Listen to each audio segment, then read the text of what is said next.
René Guénon, symbole de la science sacrée. 6e partie, symbolisme constructif. Chapitre 48, pierre noire et pierre cubique. Nous avons eu parfois à relever occasionnellement les diverses fantaisies linguistiques auxquelles a donné lieu le nom de Cybèle. Nous ne reviendrons pas ici sur celles-ci qui sont trop évidemment dépourvues de tout fondement et qui ne sont dues qu'à l'imagination excessive de certains. Et nous envisagerons seulement quelques rapprochements qui peuvent paraître plus sérieux à première vue, bien qu'ils soient aussi injustifiés. Ainsi, nous avons vu émettre récemment la supposition que Cybèle semble tirer son nom de l'arabe Kuba parce qu'elle était adorée dans les grottes en raison de son caractère chtonien. Or, cette prétendue étymologie a deux défauts, dont un seul serait suffisant pour la faire écarter. D'abord, comme une autre dont nous allons parler tout à l'heure, elle ne tient compte que des deux premières lettres de la racine du nom de Cybèle, laquelle en contient 3. Et il va de soi que la 3e lettre n'est pas plus négligeable que les deux autres. Ensuite, elle ne repose en réalité que sur un contresens pur et simple. En effet, Kuba n'a jamais voulu dire voûte, salle voûtée, crypte, comme le croit l'auteur de cette hypothèse. Ce mot désigne une coupole ou un dôme, dont précisément le symbolisme est céleste et non pas terrestre, donc exactement à l'opposé du caractère attribué à Cybèle ou à la Grande Mère. Comme nous l'avons expliqué dans d'autres études, la coupole surmonte un édifice à base carrée, donc de forme généralement cubique. Et c'est cette partie carrée ou cubique qui, dans l'ensemble, ainsi constituée, a un symbolisme terrestre.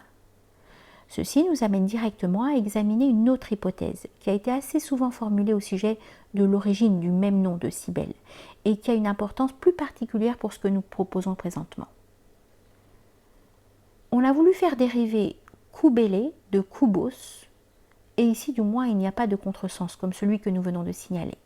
Mais d'autre part, cette étymologie a en commun avec la précédente le défaut de ne prendre en considération que les deux premières des 3 lettres qui constituent la racine de Koubélé, ce qui la rend également impossible au point de vue proprement linguistique.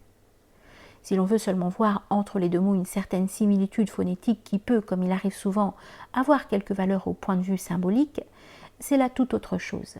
Mais avant d'étudier ce point de plus près, nous dirons que, en réalité, le nom de Koubélé n'est pas d'origine grecque, et que d'ailleurs sa véritable étymologie n'a rien d'énigmatique ni de douteux. Ce nom en effet se rattache directement à l'hébreu Jébal et à l'arabe Jabal, montagne. La différence de la première lettre ne peut donner lieu à aucune objection à cet égard, car le changement de G en K, ou inversement, n'est qu'une modification secondaire dont on peut trouver bien d'autres exemples. Ainsi, Cybèle est proprement la déesse de la montagne. Et ce qui est très digne de remarque, c'est que par cette signification, son nom est l'exact équivalent de celui de Parvati dans la tradition hindoue. Cette même signification du nom de Cybèle est visiblement liée à celle de la pierre noire qui était son symbole.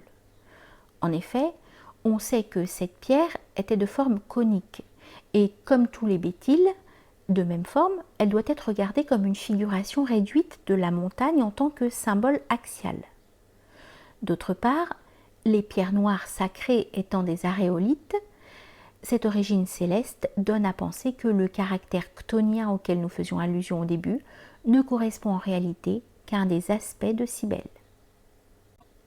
Du reste, l'axe représenté par la montagne n'est pas terrestre, mais relie entre eux le ciel et la terre.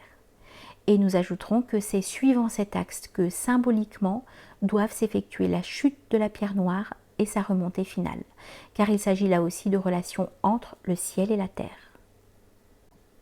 Il ne saurait être question, bien entendu, de contester que Cybèle ait été souvent assimilée à la terre-mère, mais seulement d'indiquer qu'elle avait aussi d'autres aspects.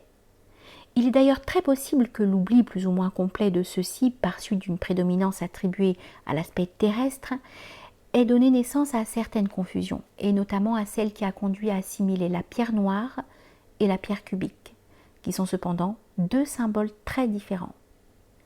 La pierre cubique est essentiellement une pierre de fondation. Elle est donc bien terrestre, comme l'indique d'ailleurs sa forme. Et de plus, l'idée de stabilité exprimée par cette même forme convient bien à la fonction de Cybèle en tant que terre-mère, c'est-à-dire comme représentant le principe substantiel de la manifestation universelle. C'est pourquoi, au point de vue symbolique, le rapport de Cybèle avec le cube n'est pas à rejeter entièrement en tant que convergence phonétique, mais bien entendu, ce n'est pas une raison pour vouloir en tirer une étymologie, ni pour identifier à la pierre cubique une pierre noire qui était conique en réalité. Il y a seulement un cas particulier dans lequel il existe un certain rapport entre la pierre noire et la pierre cubique. C'est celui où cette dernière est non pas une des pierres de fondation opposées aux quatre angles d'un édifice, mais la pierre chétia qui occupe le centre de la base de celui-ci, correspondant au point de chute de la pierre noire, comme sur le même axe vertical, mais à son extrémité opposée, la pierre angulaire ou pierre du sommet, qui par contre n'est pas de forme cubique, correspond à la situation céleste initiale et finale de cette même pierre noire. Nous n'insisterons pas davantage sur ces dernières considérations, les ayant déjà exposées plus en détail, et nous rappellerons seulement pour terminer que d'une façon générale, le symbolisme de la pierre noire, avec les différentes situations et les différentes formes qu'elle peut prendre, est au point de vue microcosmique en relation avec les localisations diverses dans l'être humain du lose ou du noyau d'immortalité.